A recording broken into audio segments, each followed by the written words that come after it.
This is Chuck Rapp with Multiply, a podcast to provide a word of encouragement for village church planters.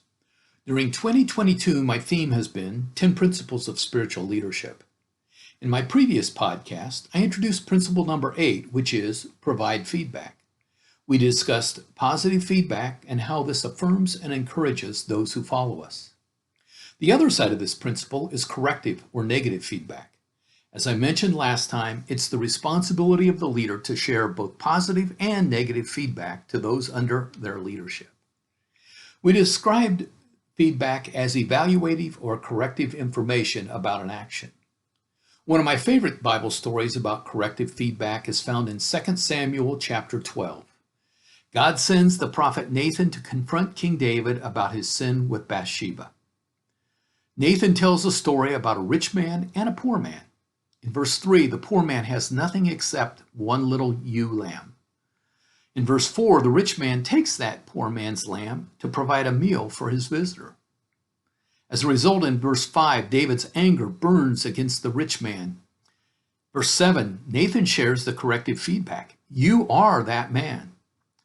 In verses 10 through 12, Nathan shares with David some of the consequences of David's sin.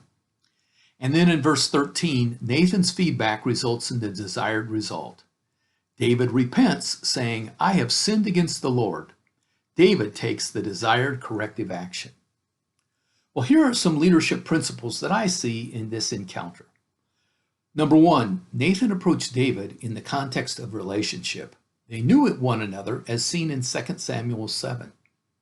As leaders, it's vital that we have relationships with followers in the event that we need to bring correction to them.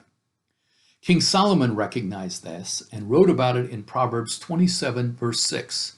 Wounds from a friend can be trusted.